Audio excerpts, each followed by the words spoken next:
se dio, ahí está esta primera currículum, Javier Velázquez Quején, congresista de la República, presidente del Consejo de Ministros, abogado constitucionalista en su especialidad. Y tenemos a, según la porque Héctor Becerril es constitucionalista, congresista de la República Fuerza Popular, químico farmacéutico, qué sorpresa, posgrado en Ciencias Alimentarias de la Universidad Nacional Mayor de San Marcos. Experto en dietas, entonces. ¿Ah? Experto en dietas.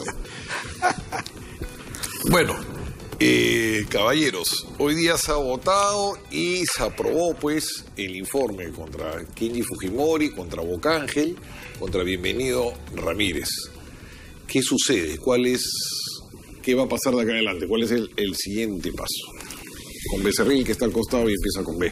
Bueno, en realidad acá están sometidos los tres congresistas a una acusación constitucional. Por un lado, por haber infringido artículos de la Constitución, lo que da lugar a un juicio político. ¿Qué dice el artículo 39? ¿Por qué hay antejuicio político? A ver, permíteme un segundo. Respecto a la infracción constitucional, en lo que es el juicio político, ¿en qué puede terminar? Ya en el Pleno, en una suspensión, en una destitución o en una inhabilitación. Y respecto a los delitos de función, es un antejuicio político. ¿Para qué se hace esto? Se hace para que los congresistas sean despojados de toda inmunidad y sean presentados ante el fiscal de la Nación para que finalmente se pueda iniciar un proceso. O sea, pueden correr ambos por vías separadas en las dos acusaciones, o simplemente puede quedar en una de ellas, como lo proponen algunos miembros del Congreso de la República.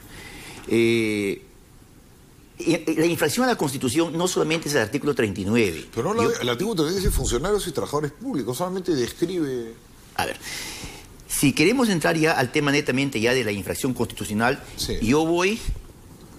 Para mí es más claro el artículo 43 de la Constitución. ¿Qué dice el 39 es descriptivo, ¿no? Te están diciendo quiénes son funcionarios públicos, no más. Sí, a ver, permíteme... El 43, el 43, adelante, sí. Dice, ¿no? La República del Perú es democrática, social, independiente y soberana. Dice, su gobierno es unitario, representativo y descentralizado. Y se organiza según el principio de la separación de poderes. ¿Por qué se infringe este artículo? La separación de poderes, hay que recordar, es sumamente importante porque permite el balance de poderes, permite el control político que el Congreso realiza, en este caso, al Poder Ejecutivo. Al haber esta compra de votos, compra de conciencias, ¿qué están buscando? Están buscando manipular al Congreso de la República justamente para que no ejerza ese control político que estaba hacia un objetivo, que era la vacancia del presidente de la República. Entonces, comprando voluntades y conciencias, se somete al Congreso de la República hacia el Poder Ejecutivo, evitando el control político. El artículo 43, para mí, está claramente establecido que ese artículo inicialmente se viola. Para Javier Velázquez Quején, ¿qué opina? Bueno, yo he votado en contra en ese aspecto por lo siguiente. Sobre todo este tema constitucional, que en la mañana el Castillo decía que no le había base tampoco. Exactamente. Jorge ha seguido la posición que yo he tenido en la subcomisión. El juicio político tiene que ver un procedimiento en virtud del cual el Congreso juzga la actitud o el comportamiento antijurídico de un alto funcionario, en este caso los congresistas. Cuando invocan a aquellos que apoyan el tema de la infracción constitucional del artículo 39, cada artículo de la Constitución tiene un principio. Sí, claro. El artículo 39 tiene que ver con la jerarquía de los funcionarios públicos. El presidente de la República, sí, los ministros, ese es de la jerarquía de los funcionarios públicos. El Congreso, sí, ministros, y el artículo 43, el que alude el congresista, esto está referido a la fisonomía de Estado que somos. Somos un Estado unitario descentralizado, ¿no? Entonces, todo tipo de sanción, ya lo ha dicho el Tribunal Constitucional, toda potestad sancionadora, en este caso parlamentario, lo que tiene que tener como correspondencia una justificación de carácter de derecho.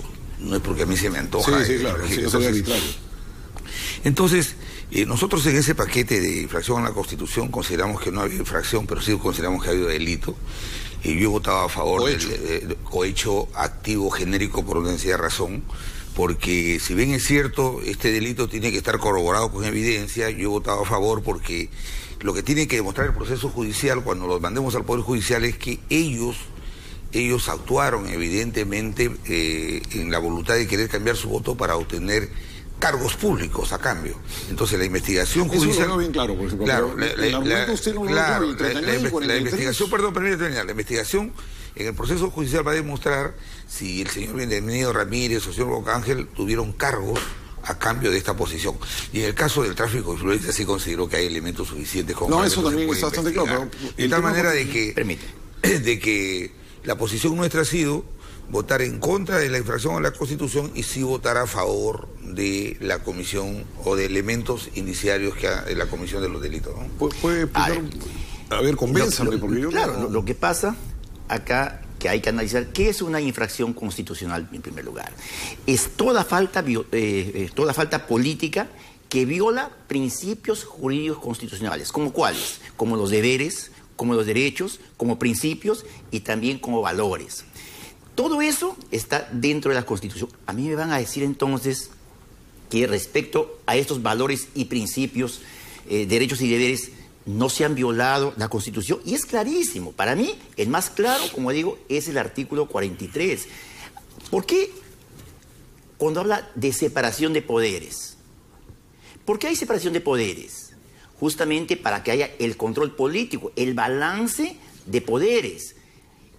Cuando se compra a congresistas, no solamente estamos hablando de que su voluntad de ellos para ese control ya está anulado, sino que además también mediante esa compra de votos, finalmente hasta el mismo Congreso de la República claudica y pone en peligro ese control político que tiene que realizar a otros poderes del Estado. Entonces, ¿qué estaban haciendo? ¿No estaban buscando torcer la voluntad? Para mí ese punto está claramente establecido. Tenemos algunas imágenes, me dicen, tenemos algunas imágenes de lo que pasó el día de hoy. Hubo algunos incidentes incluso. El informe donde se transcriben los audios, se verifica algún ofrecimiento del congresista Fujimori que implique las exigencias que los tipos penales imputados señalan. Para que se configure el cohecho y para que se configure el tráfico de influencias es indispensable que las ventajas, dádivas, promesas tengan contenido patrimonial. Los ofrecimientos que el congresista supuestamente hace son ofrecimientos de carácter político y por lo tanto los ofrecimientos de carácter político son absolutamente irrelevantes para el derecho penal. Y el servidor Alexei Toledo. Fue una conversación eminentemente política, una conversación privada que luego de una manera provocada fue presentada, ¿no?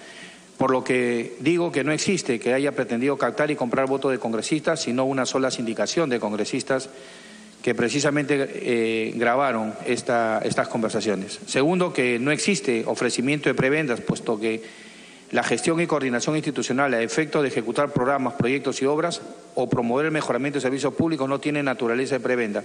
Y lo podemos ver... ¿De qué estamos hablando? ¿Tanto es el odio que lo ciega a aceptar la verdad? ¿Tanto es el odio por habernos salido de una bancada? Este hecho es gravísimo, señor presidente, porque a través de una mentira pretenden acusarnos constitucionalmente. Pero como toda patraña y toda mentira tiene patas cortas, la verdad sale a la luz. Momento totalmente deleznable, fuera de lugar, y lo que más bien nos pone en claro es los valores éticos y morales de este abogado, que porque alguien sacó una gran cantidad de votos, entonces acá este Congreso puede tolerar actos de corrupción e infracción a la Constitución. Sin ningún escrúpulo mete en un tema que no tiene nada que ver al expresidente Alberto Fujimori. Bueno, pues creo que todos estamos acostumbrados a que Kenji trate de victimizarse utilizando a su padre y muchas veces a su madre. Acá lo utiliza para fines políticos. No estamos hablando del proceso que nos está trayendo acá. De lo que estamos hablando es de las evidencias que habían con el señor Kuczynski. O sea, para la bancada de Nuevo Perú, con todo respeto, el tema del pacto que hizo el señor Kuczynski para sacar al señor Fujimori es sumamente grave y perfecto. Pero eso les resulta más grave que todos los casos de corrupción imputados al señor Kuczynski, que después fueron confirmados de una manera tan contundente por organismos nacionales que ya ni siquiera necesitábamos que viniera nada del extranjero, sino por la Unidad de Inteligencia Financiera, que el 21 de marzo ya era pues una ola indetenible. El tema acá que el congresista trae, sí, tuvimos una duda en el momento de si había suficiente contundencia en una acusación contra el señor Kuczynski, y nos quedó tan claro después con toda la evidencia y la investigación que hizo el congresista Manuel Damer y la información de la Unidad de Inteligencia Financiera que salió después, que nosotros promovimos la segunda vacancia, presidente, y nosotros activamente buscamos a distintos congresistas para promover la segunda vacancia, presidente, porque además precisamente en ese momento en el que se debatía la primera vacancia hubo un conjunto de elementos que después sí tienen a colación con lo de hoy, que son las mentiras de la señora Mercedes Arauz, las mentiras del señor ministro de Justicia que tienen que ver con el indulto. Entonces sí, podemos quedarnos solo con una imagen. Nosotros sí hemos después entendido que había un conjunto de elementos adicionales y por eso nosotros promovimos la segunda vacancia, presidente. Gracias, congresista Mulder. Congresista Mulder. Bueno, o sea, no entendieron bien, no le tenían muchas dudas, para otros era absolutamente claro, para los que estuvimos en esa posición mayoritaria en ese momento, y la promoción de la segunda vacancia en realidad atribuírsela ahora tampoco, pues, porque aquí son varias bancadas las que intervenimos incluso en la redacción. Lo que uno percibe es que acá hay un ajedrez político, que este argumento de que Kenji, la cuestión legal, que en el fondo lo que se está buscando es, hay un sector del Congreso que quiere la cabeza de Kenji, quiere sacar a Kenji y quiere los 3 votos de los exdistarios. Y hay otro sector que quiere la mesa directiva y para tomar la mesa directiva necesita mantener a Kenji dentro del Congreso para que le dé sus votos y así mismo tener a un enemigo de su hermana, un enemigo feroz, peligroso, de su hermana siempre dentro del Congreso. Entonces la lectura que te dan, dicen, esto es ajedrez, esto no es de que es legal, no es legal. No. Mira, te explico, Aldo. ¿Por qué sigo considerando de que no hay infracción en la Constitución? El Tribunal Constitucional, y en uno de los partes de los fundamentos del informe...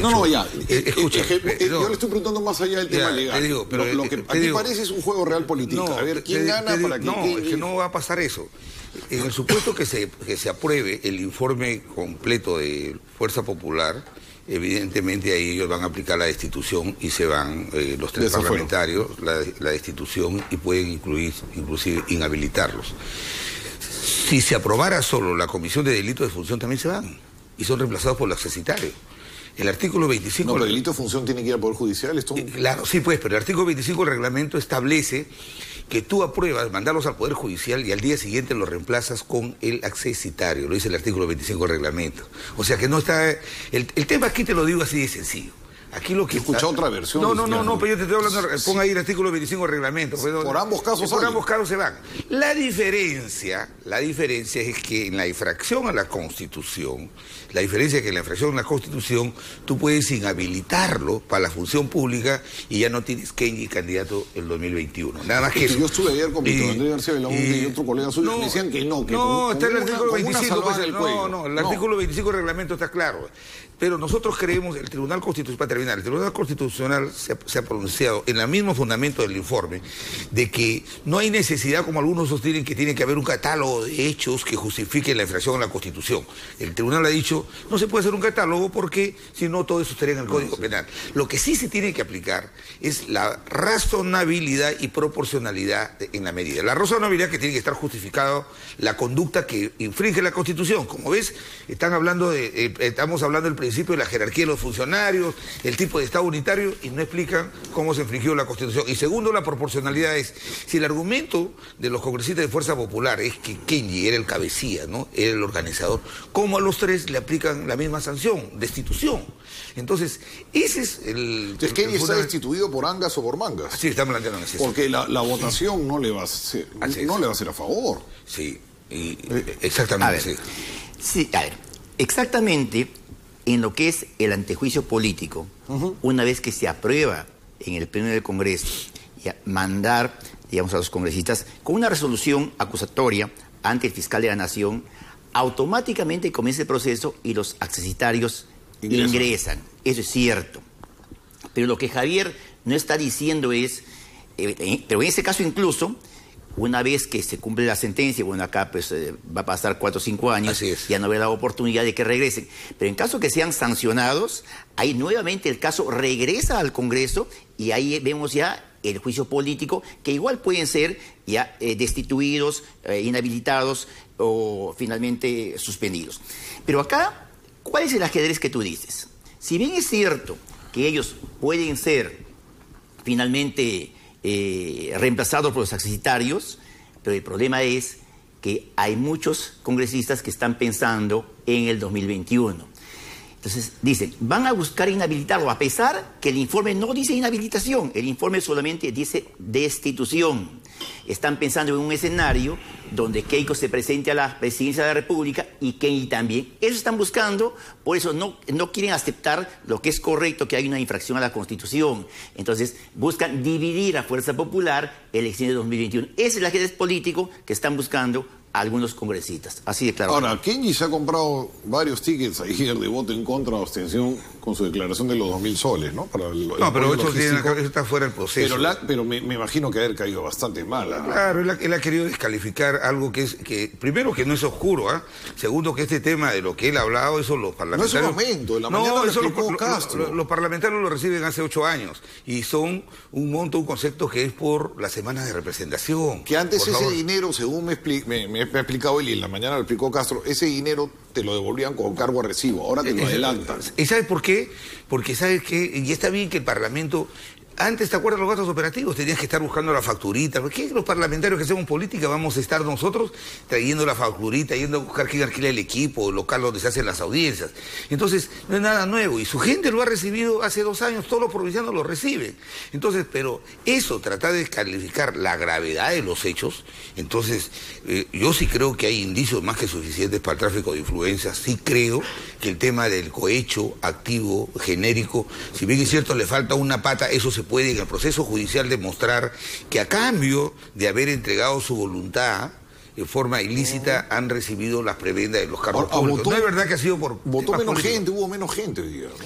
Eso cambia la votación en el Pleno. Sí, obviamente. Y respecto a lo que... ¿Cómo es así? ¿Cómo así que cambia? A ver, permite, respecto a lo que estábamos manifestando sobre la denuncia de Kenji, que nos hemos subido el sueldo. Yo entiendo pues un congresista como él que no hace semana de representación, no va al Pleno, no va a las comisiones, no sabe cómo funciona esto. ¿Y por qué se cambió la modalidad de no presentar recibos ni facturas? En el Perú profundo, en la selva, en la sierra, ¿dónde vas a un pueblito a que te den una factura cuando consumes algo? No hay pues. Están pensando acá simplemente en Lima. Entonces, para evitar ese gran problema es que ahora se daríamos el gasto directamente. Y lo que puedes y todo finalmente, se paga impuestos. Sí, finalmente lo puedes dar con factura o boleta, y si no, ya no, pues no es cierto, se ha cambiado la modalidad. Sí, exactamente, cuando vemos, pensando ya en la votación en el Pleno, los que votan en la comisión permanente no pueden votar en el Pleno del Congreso. Entonces, obviamente, el día de hoy, varios congresistas de otras bancadas se han retirado, con lo cual, sí, pues no se ha utilizado, en el caso nuestro, todos los votos de todos los congresistas. Ya seguramente los que no han votado tendrán la posibilidad de votar en el Pleno. No es así, no es así, A ver, no es así. La votación del Pleno va a ser sin los 30 miembros de la comisión permanente, hayan asistido o no hayan asistido. El reglamento no dice que votan los que no votaron. No, el reglamento dice, en la comisión permanente se votan los parlamentarios que están habilitados, menos la comisión permanente. No dice los de la comisión permanente que no votaron, no, votan, o sea, es 130 menos 30 son 100. Pero también puede suceder que un parlamentario esté enfermo con licencia médica, que otro esté de viaje oficial, entonces ya no serán 100 sino 98. Sobre esos 100 básicamente... Se sacan 2 tercios. Si es infracción a la Constitución, 2 tercios, 71. Si es delito de función, la mitad más 1, 50. 51. Entonces, no es que el parlamentario que se retiró ahora de la comisión permanente sí puede votar en el pleno, no. El reglamento es clarísimo. Y la práctica parlamentaria es así. Yo ahí, disculpe Javier que discrepe, para mí los congresistas que el día de hoy no han hecho uso de su voto, sí pueden votar en el pleno del Congreso. Esa es mi interpretación. Así es, mi interpretación. ¿Pero cuál sería la válida al final? ¿Quién decide? ¿Quién decide? No, yo voy a lo que dice el reglamento y lo que sigue una práctica. No puede, presidente del Congreso. Sí, no puede votar ningún miembro de la comisión permanente y ningún miembro de la mesa. Ningún miembro de la mesa pueden votar. Hayan asistido o no hayan asistido. O sea, te lo digo clarito. Pero la comisión permanente pueden hablar en el pleno.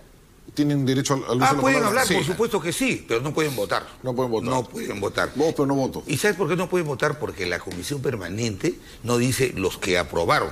Han aprobado el informe, la subcomisión. Tanto es así que la comisión hoy día al aprobar han vuelto a encargar al señor Segura para que él formule la acusación en el pleno. Y lo que se va a hacer en el pleno es escuchar, debatir nuevamente. Los tres señores congresistas tienen derecho a defenderse, ellos y sus abogados, y después se delibera y se vota. Entonces aquí van a suceder varios supuestos. Si se vota el informe del fujimorismo completo, se tiene que hacer dos tipos de votación. Una para aprobar las infracciones constitucionales y otra para aprobar los delitos de función. Si es que en el pleno los señores de Fuerza Popular reflexionaran y entendieran pues que no tienen ningún asidero a la infracción constitucional, entonces todos vamos a votar a favor de que se les se les acuse por el antejuicio y vayan al Poder Judicial. Y no hay que olvidar algo.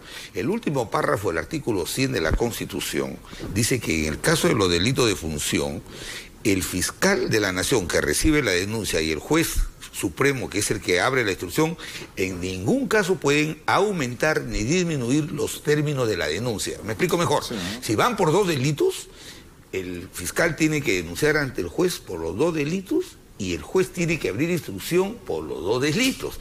Inclusive, a partir de ahí viene la defensa de los señores congresistas. Por eso te digo que es muy delicada la función que cumplimos los que somos miembros de la subcomisión de acusaciones constitucionales. Esto no es un informe de una comisión investigadora que el fiscal la puede tomar y lo tira al tacho. Acá no, acá es mandatorio. Lo que apruebe el pleno, el fiscal y el juez lo reproduce totalmente. Ustedes está cantado que los 51 votos son muy fáciles de conseguir. Ah, sí, claro. Una vez más me ratifico.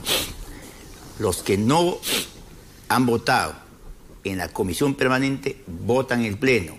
Revisen la votación en el caso Michael Urtecho. O sea, hay antecedentes, no es lo que a mí se me ocurre. Hay antecedentes. En ese caso, los que no votaron en el pleno, siendo miembros de la comisión permanente, sí votaron en el pleno del Congreso. O sea, eso está demostrado y hay antecedentes. Yo no voy a discutir eso lo dice el reglamento. No estoy discutiendo, simplemente es lo que yo creo y es lo que tú crees. Hay antecedentes y ustedes revisen en esa votación de Michael Urtecho, sí, pues, así fue. ¿Cómo va el tema de la acusación constitucional la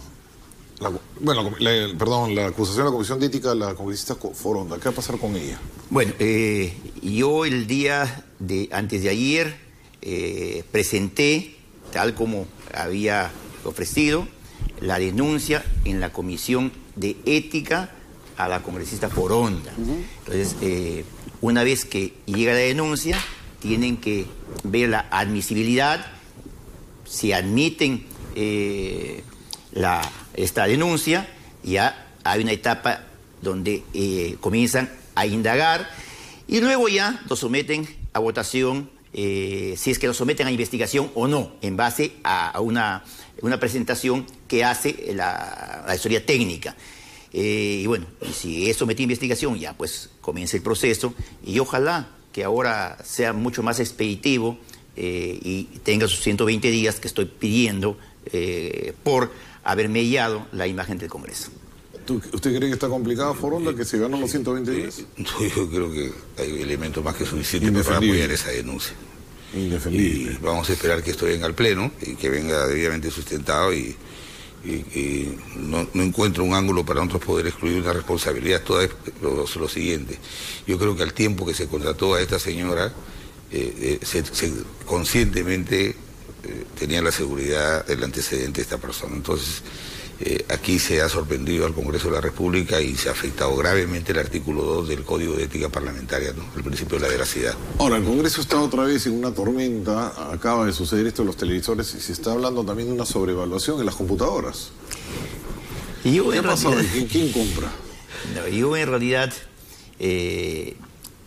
veo que se ha hecho una tormenta en un vaso de agua por la compra de televisores, que al final de cuentas es una herramienta de trabajo de los congresistas y el personal. Cuando hablan, por ejemplo, de frigobares, claro, igual, esos simplemente son... No, decían el televisor para el mundial y el frigobar para la cerveza. Claro, sí, lo que vende la prensa lo quiere levantar eso, ¿no es cierto? Algún sector de la prensa. Si van ustedes a las oficinas, en esos frigideres, ponen sus alimentos los trabajadores, que lamentablemente pues no tienen para comer en la calle todos los días, y de esa manera también se ayudan. Acá se ha hecho una cuestión de Estado en un tema tan simple, ¿no es cierto? Yo lamento que a ese nivel se haya llegado. Y respecto a la compra de las computadoras, está bien, pues acabo de escuchar al Contralor de la República, sí, que dice que va a investigar, que investigue y finalmente que eso sea transparente. Eso es lo que corresponde. Yo quiero decir algo, correcto, Aldo. Es que ya salió 30% más cara, porque 34.000 bajarían a 23.000 si se comprasen directamente. Yo quiero decir algo, yo quiero decir algo. Esta es una injusta apreciación que se tienen de los hechos. No es verdad que se está comprando esto por el Mundial. Lo que hay que completar es la información. Estas compras están presupuestadas del año pasado. Esto no lo aprobó Galarreta, lo aprobó el Congreso pasado, porque tú sabes que la ejecución presupuestal es anual. Y segundo, nadie ha descubierto la pólvora. Aquí lo que pasa es que esto está programado. Cuando los bienes acaban con su vida útil, tienen que ser reemplazados. Lamentable y circunstancialmente viene esta circunstancia donde hay que reponer, se repone. Mira, por ejemplo, este 28 de julio el Parlamento se recesa y todo el mes de julio ves que están pintando el Parlamento para el discurso presidencial. Todo eso está presupuestado del año pasado. Entonces, me parece que es injusta esta apreciación de querer decir o hacernos aparecer como que es un acto de frivolidad. Coincide con el Mundial. No es verdad, pues todo esto no lo ha programado Galarreta. Además, el presidente del Congreso no está en este detalle.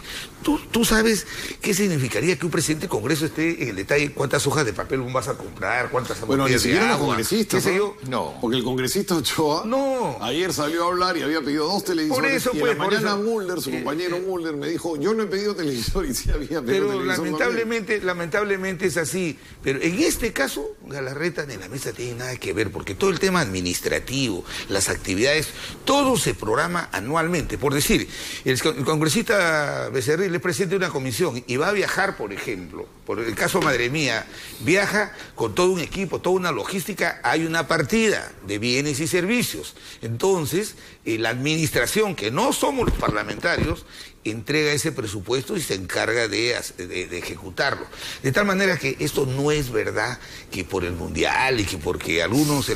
sino eso es lo que se hace en todas las oficinas. Lamentablemente, nosotros estamos en el ojo de la tormenta, por eso hay que tener mucho cuidado, pero no diremos, pero mira cómo otros... ¿Y las computadoras qué ha sucedido? Porque en el caso de las computadoras... No directo a Apple.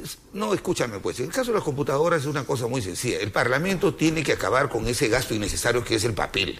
Este es un Parlamento que debería disminuir ostensiblemente sus gastos, reemplazando el papel por lo que hoy día es la tecnología de la información y conocimiento. Entonces, hay un proceso que no se ha iniciado con Galarreta. Desde Mercedes Cabanillas se ha iniciado un proceso de digitalizar toda esta información. Un parlamentario, hoy día en el pleno siglo XXI, se va a discutir un dictamen como ayer, por ejemplo, y faltando 10 minutos te alcanzan a hacer un choclo de papel de 500 páginas. Es innecesario. Entonces, lo que va a pasar en las próximas semanas es que toda la información nos va a llegar por las tablets, no va a llegar por las computadoras. Y estas computadoras que se van a comprar no son para el señor Becerril ni para mí, son para el soporte del Congreso. Son para el soporte del Congreso. No, nadie discute eso. Lo que discuten es el precio. Dicen que está muy cara, que se está pagando 30% más. No. Lo que se ha cuestionado es eso. Yo no estoy metido en esa compra, pero yo no creo que Galarreta o la mesa directiva estén metidos en estas cosas de sobrevalorar a comprar una computadora. Yo quiero decir, ¿cuántos años tiene Yucho Galarreta en el Congreso de la República? Lo conocemos a él como un hombre corrupto, con un hombre que está buscando la oportunidad para sacar ventajas económicas. No, pues, lamentablemente que se ha estigmatizado este tema. Y sí, pues hay un gran sector de la prensa y eso no lo podemos negar y hay que decir lo que es claro. Ahí justo de la prensa tenemos lo que dijo el presidente. Buscando... Mira, me da puesta palomita. Tenemos, por favor, la filmación de lo que declaró. No es adecuado. No estamos de acuerdo en esa medida. Pero, sin embargo, es una competencia que corresponde al Congreso de la República. O sea, podemos discrepar respetuosamente. No estamos de acuerdo. Pero finalmente, si lo deciden, lo respetaremos. ¿Pero por qué? Lo decimos, lo sustentamos, porque necesita haber una comunicación entre el gobierno y la población. Y a pesar del gran esfuerzo que hacemos por recorrer todo el país, no es suficiente. Necesitamos los medios de comunicación para llegar a esa información. Por eso es que no estamos de acuerdo que se prohíba a las instituciones públicas para que racionalmente pueda usar los medios de comunicación para dar a conocer todas sus medidas. Entonces, ese es el planteamiento y la posición de gobierno. Pero que eso, perdón, no estamos en que no está de acuerdo, pero que eso en todo caso, un poco que se ha dado la mano, es un tema del Congreso. Está en su derecho, finalmente el presidente, una ley del Congreso, la observará en su momento. Ya lo observaron. Y nosotros estamos en nuestro derecho, ¿de qué? De ir por la insistencia, como seguramente lo vamos a hacer. Si hay observaciones que se han hecho. Acá, para nadie es un secreto que desde el gobierno de Ollanthumala y en el gobierno de Pedro Pablo Kuczynski, muchos medios de comunicación se han mantenido con el dinero que pagan impuestos todos los peruanos. Millones de Pero eso soles. se reglamenta, no se necesita eliminar la publicidad de golpe, ¿no? Simplemente el reglamento así se mira, según el tiraje, según el rating, o no sé, pauta, según la difusión, claro, se reparte la pauta. Pero que la pauta publicitaria... Yo no le digo que la época Humala fue un festín. Así es. Fue un festín, eso fue... Que el 80% de la pauta publicitaria de un medio de comunicación provenga del Estado, entonces ya pues subsidiemos a todas las empresas privadas para que estén en igualdad de condiciones. ¿Su opinión, congresista Velázquez? Mira, a causa del artículo 89 del reglamento me termina de dar la razón. Acá está, el artículo acá está clarísimo. Mira, acá dice, el acuerdo aprobatorio de una acusación constitucional del artículo 89, mi querido Héctor. Dime. Por la presunta comisión de los delitos del ejercicio de sus funciones requiere la votación favorable de la mitad más uno al número de miembros del Congreso, sin la participación de los miembros de la comisión permanente. Más claro que el agua. No de los que no votaron, sino la comisión permanente. Y si ellos votan, los que no estuvieron están cometiendo una absoluta y grave irregularidad. ¿Me piden ya la pauta? Sí, me piden la pauta, perdón, ya.